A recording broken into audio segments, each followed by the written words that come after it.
aku sudah tinggal di Australia pada saat aku ditawarin skrip ini. Pada saat itu tahun 2018 Desember sampai 2019 Februari, aku ngerasa dalam 2 bulan itu aku diyakinin sama keluarga aku.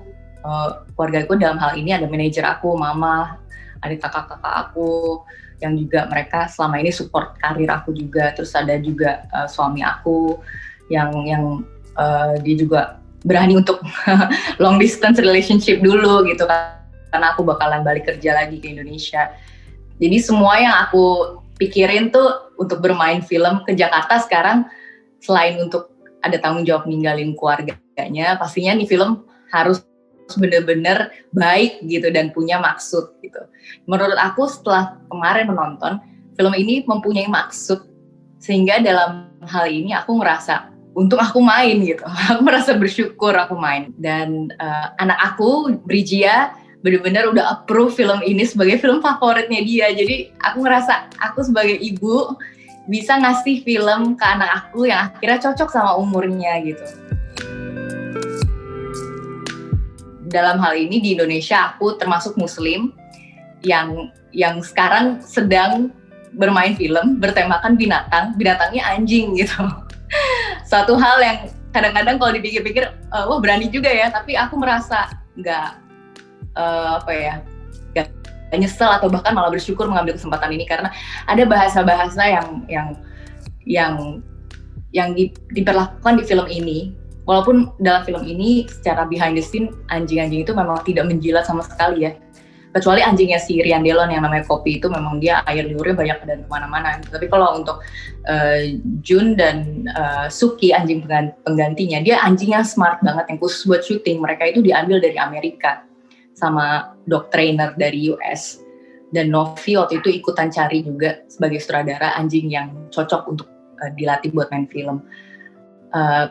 Ya dari situ mereka ketika berakting bersama aku benar-benar karena anjing pinter ya, mereka secara profesional bisa hafal scene by scene dan mereka fun sebagai anjing, tapi ketika behind the scene-nya atau di belakang kameranya mereka ngerti ini adalah proses bekerja, bukan sebagai pet aku beneran dan aku sebagai tuannya gitu.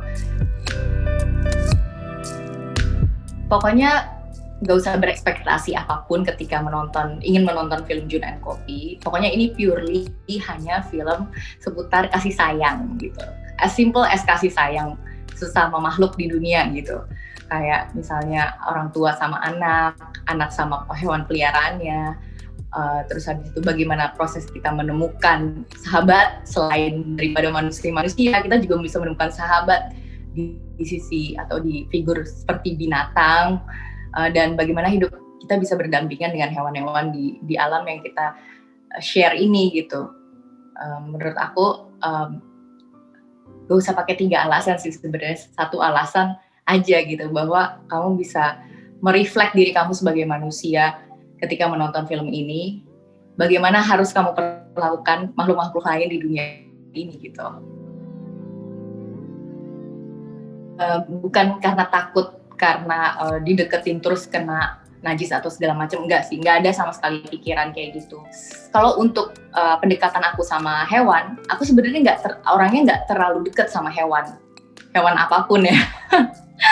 Terus dalam hal ini aku sama anjing, aku sebenarnya agak takut karena dulu aku pas lagi SD pernah tinggal di rumah nenek aku, ada gang-gang di daerah Tebet, Jakarta Selatan, itu tempat aku jalan ke rumah nenek, dan di situ di salah satu gang itu ada anjing herder gitu yang paling, menurut aku tuh kalau lewat situ pokoknya udah ketahuan deh, emosi aku pasti udah kebaca sama anjingnya gitu.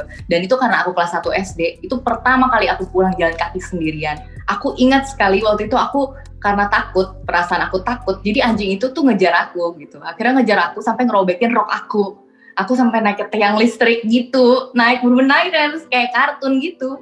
Terus pokoknya di situ aku tuh bener-bener takut banget, dan akhirnya aku terus-terusan mikir kalau anjing itu pokoknya semenyeramkan itu gitu loh. Tapi waktu itu kelas 3 SD, waktu udah pindah rumah gitu, kita di rumah memang karena ada 5 anak mama, lima-limanya minta ada peliharaan. Waktu itu karena abang aku kebanyakan cowok, mereka milih anjing. Nah disitulah aku akhirnya kayak kelas 3 SD itu mulai, oh ini ternyata anjing ada yang lucu juga gitu, dan mereka tinggal di luar rumah gitu, dipagerin, nggak jadi bagian di dalam keluarga lah pokoknya, kayak belum sedekat itu, aku belum ngebayangin kedekatan kita sama anjing tuh bisa kayak keluarga gitu. Ketika ditawarin film ini aku ya susah banget untuk meyakinkan diri aku, kok bisa nggak ya gitu, bisa benar-benar bisa merefleksikan karakternya dengan karakter yang memang benar-benar penyuka anjing atau dog lover itu sendiri, seperti Rian Delon atau seperti siapapun yang di artis-artis atau semua yang terlihat di sosial media, memang mereka mencintai binatang gitu. Jadi setelah bermain film itu, aku benar-benar ngerasa semuanya tuh tergantung hati kita gitu, semuanya tuh tergantung kita, manusia, orang yang berpikir, yang bisa berpikir lebih bijak, yang belajar tentang agama, yang belajar tentang ilmu pengetahuan lebih dalam, yang belajar yang bisa menjustify kenapa kita tuh diciptakan berbeda-beda, atau bahkan gimana cara kita mengendalikan emosi kita gitu. Dan di situ aku belajar kalau misalnya itu semua tergantung hati, pikiran kita. Jadi kalau misalnya kita niatnya emang berkasih sayang ke seekor anjing atau seekor atau binatang apapun di dunia ini, pasti semuanya tuh akan baik sama kita gitu. Nggak ada yang namanya takut, buas itu segala macam. Kalau misalnya binatang buas itu nggak bisa dikasih hati, berarti nggak ada yang jadi pawang dong misalnya di kebun binatang dan lain sebagainya gitu. Jadi sebenarnya kita tuh bisa berbaik hati sama mereka, dan mereka bisa merasakan emosional kita bisa merasakan emosional dia gitu. Jadi pandangan aku tentang melihat binatang secara luas tuh jadi berbeda banget. Malah pas aku pindah ke Australia dan aku hidup di antara tetangga-tetangga aku yang punya hewan, aku jadi ngerasa akrab banget sama hewan-hewan itu gitu. Jujur aku itu sebenarnya karena di tengah pandemi dan aku takutnya malah nggak bisa datang premier, aku seneng. Karena aku takutnya waduh nggak bisa terbang, wah nggak bisa datang premier nih gitu kalau emang ada premier di Jakarta. Ya aku takut banget gitu, karena itu salah satu film yang menurut aku lumayan besar, dan syutingnya juga menyenangkan sekali. Kita sempat mengunjungi Azerbaijan. Jadi memang film ini adalah film yang ceritanya tentang love story ya, tapi sebenarnya ini film tentang puisi gitu. Bagaimana dua insan ini benar-benar penyuka puisi, penyuka sastra, dan mereka saling jatuh cinta dengan background kultur yang berbeda, terus mereka saling balas pantun sastra gitu. Dan which is sastra itu adalah sesuatu yang aku kenal sejak aku kecil banget. Jadi dulu tuh aku kelas 2 SD, aku tuh disuruh sama nenek aku yang guru bahasa Indonesia untuk ikutan lomba puisi, dan disitulah benar-benar aku nemuin passion aku. Pertama kali aku dapet piala itu melalui lomba puisi gitu. Makanya film ini ketika aku baca tentang sastra, tentang puisi, atau malah kiblatnya film ini karena atas puisi yang diciptakan oleh filosofer Nizami Ganjavi gitu kan, yang menciptakan karakter Laila dan Majnun di dalam ceritanya lebih dulu daripada Romeo dan Juliet gitu. Belum pernah baca Laila Majnun gitu, jadi kayak cuman oh ya tahu Laila Majnun, tapi cerita tentang apa? Oh pokoknya Laila terus Majnunnya gila ya karena kehilangan si Laila gitu. Aku cuman tahu garis besarnya itu.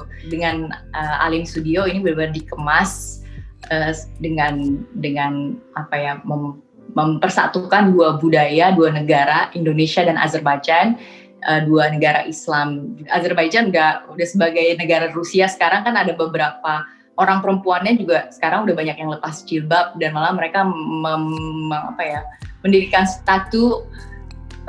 atau patung bersejarah tentang perempuan yang melepas jilbab gitu loh, karena jilbab bisa dilepaskan untuk memerdekakan diri perempuan gitu, kayak Kartininya Indonesia gitu.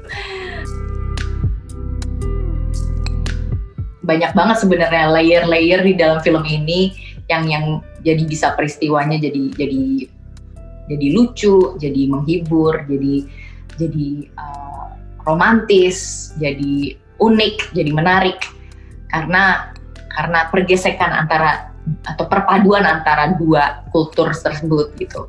Ini cerita yang penuh dengan kata-kata yang indah, bikin kita jadi lebih menghargai sastra, membuat kita yang nonton mau memperjuangkan cinta sejati kita. Yang menurut aku kalau Monty Tiwa bikin film gitu, nggak mungkin nggak ngena di hati, ya sesimpel apapun itu. Jadi nontonnya mesti siapin tenaga, takutnya baper. Reuni sama Reza tuh selalu spesial, terutama di film ini, karena kita udah berapa lama nggak main film. Tapi dalam 1 tahun, aku kemarin main sama Reza film setelah syuting. Jadi sebelum syuting Laila Majnun, kita sempat main film yang film tentang anak-anak kecil musical itu. Judul filmnya Surga di Bawah Langit. Jadi kita tuh reading film Laila Majnun setelah kita selesai syuting Surga di Bawah Langit. Jadi which is kita kayak ya ketemunya Reza lagi, Aca lagi gitu setelah pas kita reading film ini. Dia itu tetap yang membuat dia tidak berubah adalah dia selalu haus mau belajar ya, selalu inget teman gitu, selalu mau selalu memberikan yang terbaik ya. Walaupun aku sama dia adalah pemain yang kayak nggak pernah terpaku sama harus latihan terus gitu setiap scene. Kita hanya mempersiapkan diri masing-masing, terus di set kita bermain aja gitu. Dan dia selalu memberikan rasa nyaman kepada lawan mainnya. Aku yakin bukan hanya aku aja, pasti semua orang yang pernah main sama dia. Sebelum aku ketemu dia lagi di film ini, aku udah nyangka kalau sekarang dia pasti lebih bagus lagi, selalu berevolusi gitu ya. Dia memang terlihat capek ya, karena setahun dia juga waktu itu banyak filmnya. Dia rubah gaya rambutnya berapa kali gitu dalam setahun. Di Laila Majnun ini aku suka sekali penampilan dia secara look. Menurut aku mencerminkan banget cowok-cowok berwajah Timur Tengah, dan memang dia kan darahnya aslinya ada yang dari Iran juga. Pokoknya aku merasa dia tetap jadi temen main aku yang selalu bikin aku melek lagi untuk terus belajar.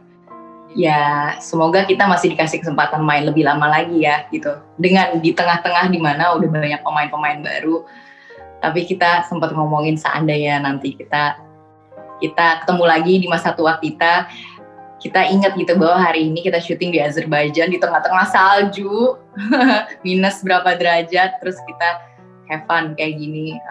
Ini akan jadi cerita yang spesial banget. Dan ternyata benar film ini diambil sama Netflix Worldwide, yang menurut kita berdua juga wah berarti kesempatan untuk ditonton sama orang Azerbaijan, sama orang Timur Tengah yang lain, atau orang Islam di muka bumi ini banyak gitu, karena komunikasinya kan bisa sama subtitle gitu. Jadi udah ada platform yang besar banget yang ngasih kesempatan film ini tuh bisa menggaung lagi di seluruh dunia. Jadi nggak harus ikut kayak misalnya dulu kan kalau film mau dikenal sama mancanegara, festival ikut dulu. Kalau ini kan kayak muncul di platform aja udah kayak kalau misalnya emang ada rekomendasi dan ada orang yang suka nonton film itu, mereka bisa nonton gitu. Dalam dunia ini semuanya tuh pasti berubah gitu menurut aku. Nggak ada sesuatu yang nggak berubah gitu. Dari cara dulu kita memasarkan diri kita harus selalu press conference, ketemu sama media, sekarang kita bisa memasarkan atau membuat konten dengan cara yang cepat, singkat, asal punya tim gitu ya, untuk bisa ngatur berita apa yang besok akan kita dengar tentang kita gitu. Jadi sekarang tuh kayak it's like the world is in your hand gitu, karena kita punya media digital itu.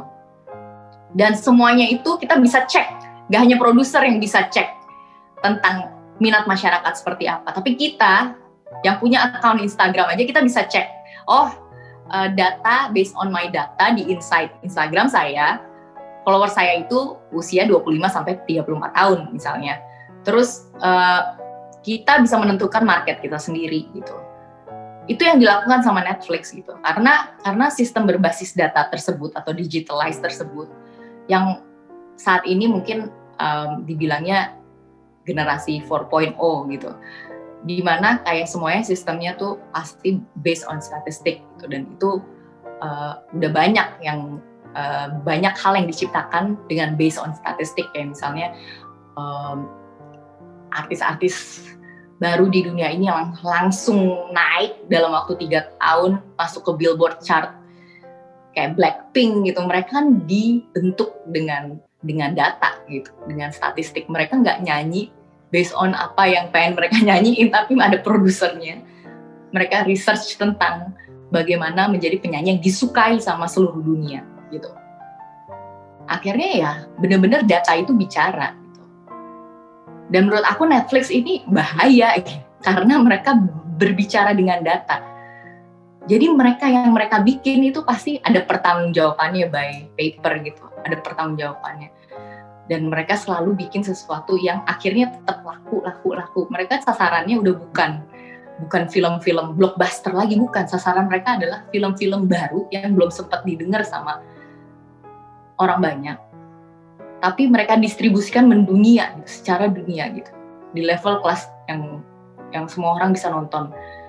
Orang-orang yang tadinya nggak punya Netflix jadi punya Netflix. Orang-orang yang tadinya nggak punya platform apapun jadi punya platform gitu. Dan menurut aku mereka udah mulai lebih dulu daripada platform manapun gitu. Jadi platform-platform yang banyak ini mereka sekarang saling berlomba-lomba untuk menciptakan formula based on statistik tersebut gitu. Menurut aku pengalaman menonton bioskop itu pastinya akan selalu spesial. Seperti dulunya mungkin ketika belum ada bioskop atau segala macamnya itu kita menonton soap opera gitu ya di dalam sebuah teater yang besar gitu. Jadi memang lama-kelamaan proses kita untuk mencapai atau mendapatkan hiburan itu jadi semakin dekat sama kita gitu ya. Yang tadinya kita harus datang, bayar parkir dulu, booking tiket, sekarang kayak tinggal ambil remote udah kayak nonton bioskop. Kemudahan-kemudahan itu emang terasa banget gitu. Tapi balik lagi secara emosional, secara pengalaman yang berbeda yang nggak bisa tergantikan, yang mungkin dengan kehebatan TV sebesar apapun atau misal dengan kehebatan audio yang luar biasa ini, kita ngerasa rindunya nonton bioskop karena dimana semua moviegoers tuh kayak gathered satu sama lain di dalam satu ruangan, yaitu bioskop. Pengalaman sinema namanya kan gitu. Jadi cinema experience itu memang sejauh ini masih aku rasakan yang paling deket sama kehidupan aku, sama cara aku menikmati film yang masih bioskop gitu. Tapi ya karena sekarang memang di tengah-tengah pandemi ini semua jadi berubah ya, ketika kita harus menonton film di rumah aja dan dengan eksklusivitasnya tuh jadi berkurang. Kenapa? Karena film itu kalau misalnya kita nggak ngerti dikit atau misalnya tadi adegannya bagus banget ya, tadi saya lagi tinggalin film ini sambil buka kulkas sebentar ngambil sesuatu ketinggalan, bisa di rewind, bisa dicepetin. Ya menurut aku kita jadi nggak nonton keseluruhan film gitu. Kayaknya tuh kalau misalnya kita nggak suka kita bisa skip, terus kita jadi manja gitu karena banyaknya film disuguhkan sama kita, ternyata tetap aja nggak kita pilih film tersebut karena nggak ada sesuai yang kita mau atau misalnya kita takut nonton nyoba film tersebut karena takutnya membuang-buang waktu kita. Jadi kita sebagai manusia kayak terlalu punya banyak pilihan gitu. Dan ya pengalaman nonton bioskop untuk kayak tenang nonton aja itu tuh nggak ada lagi gitu. Kayak misalnya mulai berkurang gitu, mengikis jadi mulai terkikis gitu loh karena dengan adanya OTT tersebut. Ya itu sih keeksklusivitasannya sih.